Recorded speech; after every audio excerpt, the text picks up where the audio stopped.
ಈ ಗುಹೆ ಒಳಗೆ ಈಗ ಭಕ್ತರುಗಳು ನುಗ್ತಿದಾರಲ್ಲ, ಏನ್ ಅರ್ಕೆ ಹೊತ್ತಿ ಇಲ್ಲಿ ನುಗ್ಗುವಂತ ಅದು ಏನ್ ಉದ್ದೇಶ? ಅಂದ್ರೆ ಯಾವ್ದಾರ ಪ್ರೇತ ಬಾಧೆ, ನೆಗೆಟಿವ್ ಎನರ್ಜಿ ಏನಾರ ಇದ್ರೆ ಮುಂದೆ ಹೋಗ್ಬಿಡಲ್ಲ, ಹಂಗೆ ಇಟ್ಕೊಳ್ಳುತ್ತೆ. ದೇವ್ರು ಬಂದು ತೀರ್ಥ ಹಾಕಿದ್ಮೇಲೆ ದೇವ್ರ ಏನ್ ಬಂದು ತೀರ್ಥ ಹಾಕಿದ್ರೆ ಆಗ ಏನೇ ನೆಗೆಟಿವ್ ಎನರ್ಜಿ ಹೋಗುತ್ತೆ, ಹಂಗಾಗಿ ಅರ್ಕೆ ಮಾಡ್ಕೊಂಡು ಮುಗಿಸ್ತೀವಿ. ಅಂದ್ರೆ ಯಾರಿಗೂ ಏನು ಇವತ್ತಿನವರೆಗೂ ತೊಂದರೆ ಆಗಿದ್ದೇನಿಲ್ಲ? ತೊಂದರೆ ಆಗಿಲ್ಲ.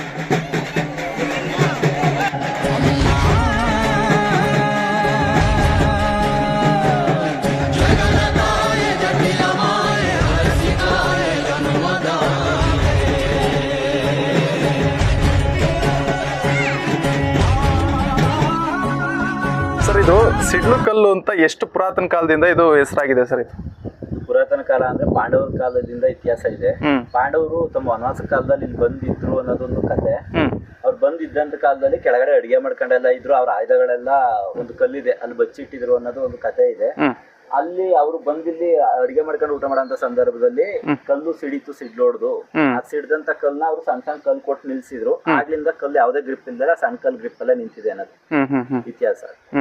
ಅಂದ್ರೆ ಸರಿ, ಈ ಸಿಡ್ಲು ಕಲ್ಲಲ್ಲಿ ಈಗ ಕೆಲವೊಂದು ಈಗ ನಾವು ನೋಡ್ತಾ ಇರೋದೇನು ಅಂದ್ರೆ ಕಲ್ಲಿನ ಸಂಧಿ ಜನ ಭಕ್ತರು ನುಸಿಯುವಂಥದ್ದು ಒಂದು ನಡೀತಾ ಇದೆ. ಅದು ಏನಕ್ಕೋಸ್ಕರ ಅದನ್ನ ಮಾಡೋದು ಸರ್? ಯಾವ ತರ ಅದು ಅಂತ ಅಂದ್ರೆ ಇಲ್ಲಿ ದೇವ್ರೇನಿದೆ ದೊಡ್ಡಮ್ಮ ಚಿಕ್ಕಮ್ಮ, ಆ ದೇವ್ರು ಬಂದಾಗ ಅಲ್ಲಿ ಈ ಸಿಡ್ಲು ಹೊಡೆದಾಗ ಅದೇ ಕಲ್ಲು ಸಹ ಆಗ್ಲೇ ಸಿಡ್ದೊಡ್ದು ಭಾಗ ಆಗಿರೋದು.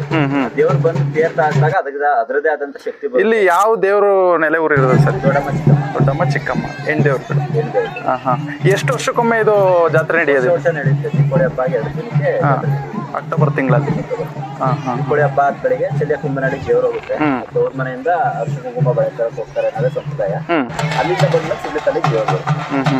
ಫಸ್ಟ್ ಎಲ್ಲಿ ಮುಗಿಸ್ಕೊಂಡು ಇಲ್ಲಿಗೆ ಬರೋದ ಅಥವಾ ಇಲ್ಲಿಂದಾನೇ ಸ್ಟಾರ್ಟ್ ಆಗೋದು? ಇಲ್ಲ, ಊರೊಳಗಡೆ ದೀಪಾವಳಿ ಹಬ್ಬದ ದಿನನೇ ದೇವ್ರ ಉತ್ಸವ ಇರುತ್ತೆ. ದೇವ್ರದ್ದು ಪೂಜೆ ನಡೆಯುತ್ತೆ. ದೀಪಾವಳಿ ಸಂಜೆನೆ ಉತ್ಸವ ಎಲ್ಲಾನು ದೇವ್ರದ್ದು ದೊಡ್ಡಬಿಟ್ಟು ಉತ್ಸವಕ್ಕೆ ರೆಡಿ ಮಾಡ್ತಾರೆ. ಬೆಳಗ್ಗೆ ದೇವ್ರು ಚೆಲ್ಲೆ ಕುಂಭನಹಳ್ಳಿಗೆ ಅಂತ ಅಣ್ಕಾಯಿಗೆ ಹೋಗುತ್ತೆ. ಚೆಲ್ಲೆ ಬಂದು ಅಣ್ಣನ ಮನೆ ದೇವ್ರು. ಅಲ್ಲಿಗೆ ಅಣ್ಣನ ಮನೆಗೆ ಹೋಗಿ ಅಲ್ಲಿಂದ ಮಾಡುವಂತ ಮೂಲ ಉದ್ದೇಶ ಏನು ಅಂತ ಅಂದ್ರೆ, ನಮ್ಮ ಗ್ರಾಮದಲ್ಲಿರುವಂತ ದೊಡ್ಡಮ್ಮ ಚಿಕ್ಕಮ್ಮ ಅವರ ಗಂಡ ಹಿಂದೆ ಯುದ್ಧಕ್ಕೆ ಹೋದ್ರು ಬರ್ಲಿಲ್ಲ, ಅವ್ರ ಅಲ್ಲೇ ಸಾವನ್ನಪ್ಪಿದ್ರು ಅನ್ನೋದು ಒಂದು ಕತೆ. ಅವಾಗ ಇಲ್ಲಿ ಬಂದಾಗ ಅಲ್ಲಿ ಸಿಡ್ಲು ಹೊಡಿತು ಅನ್ನೋದೊಂದು ಕತೆ ಇದೆ ಹಿಂದೆಯಿಂದ. ಅದಕ್ಕೋಸ್ಕರನೇ ಸಿಡ್ಲುಕಲ್ ಜಾತ್ರೆ ಅಂತ ಮಾಡೋದು. ಈ ಸಿಡ್ಲುಕಲ್ ಜಾತ್ರೆ ಇದು ಏನ್ ನಡೀತಿದೆ, ಎಷ್ಟು ವರ್ಷದಿಂದ ನಡೀತಾ ಇದೆ ಸರ್? ಇದು ಪುರಾತನ ಕಾಲದಿಂದನೂ ನಡೀತಾ ಇದೆ. ದೇವಸ್ಥಾನ ಕಟ್ಟೆ ಒಂದು 750 ವರ್ಷ ಇತಿಹಾಸ ಇದೆ. ಆಗ್ಲಿಂದಾನು ಮುಂಚೆಯಿಂದಾನು ನಡ್ಕೊಂಡ್ ಬರ್ತಾನೆ ಇದೆ. ಸಂಪ್ರದಾಯ ಅಂದ್ರೆ ಈಗ ಸಿಡ್ಲುಕಲ್ಲು ಅಂತ ಹೆಸರು ಬಂದಿದೆಯಲ್ಲ ಇದಕ್ಕೆ, ಅಥವಾ ಸಿಡ್ಲು ಹೊಡೆದಿದ್ದು ಆತರ ಏನಾರ ಸನ್ನಿವೇಶಗಳಿದೆಯಾ?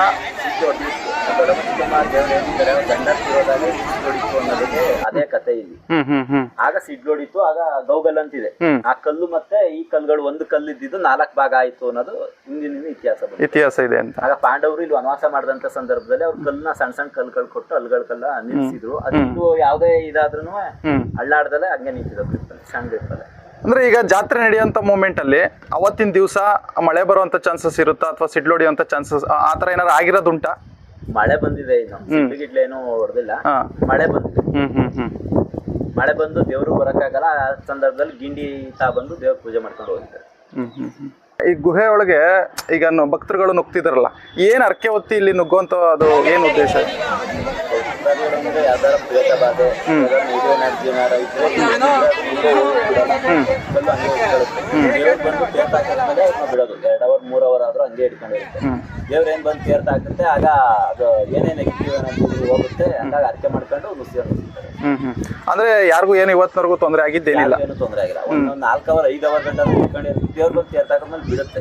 ಅರ್ಕೆ ಮಾಡ್ಕೊಂಡು ಇಲ್ಲ ದೇವ್ರ ಬಗ್ಗೆ ಏನಾರ ಕೆಟ್ಟದಾಗ ಮಾತಾಡಿದ್ರೆ ಅಂತವ್ರು ಸಹ ಬಂದು ಸಿಗಾಕೊಂಡಿದ್ದಾರೆ. ಅದೆಲ್ಲ ತಪ್ಪಾಯ್ತು ಅಂತ ಕಟ್ಕೊಂಡ್ಮೇಲೆ ಬಿಟ್ಟಿದೆ. ಅಂದ್ರೆ ಬೇರೆ ಏನ್ ಅರ್ಕೆ ಒಳಗೆ ಹೊತ್ತು ಇಲ್ಲಿಗೆ ಬರುವಂತ ನುಸಿಯುವಂತ ಉದ್ದೇಶ ಏನು? ಆರೋಗ್ಯ ಸಮಸ್ಯೆ ಅಂದ್ರೆ ಗುಹೆ ಒಳಗೆ ನುಗ್ಗು ಹೋಗಿ ಏನಾರ ನೆಗೆಟಿವ್ ಎನರ್ಜಿ ಮೈ ಮೇಲಿದ್ರೆ ಗುಹೆಯಿಂದ ಮುಂದಕ್ಕೆ ಬಿಡಲ್ಲ ಅಂತ ಹೇಳ್ತೀರಾ? ಅಲ್ಲೇ ಇರ್ತಾರೆ.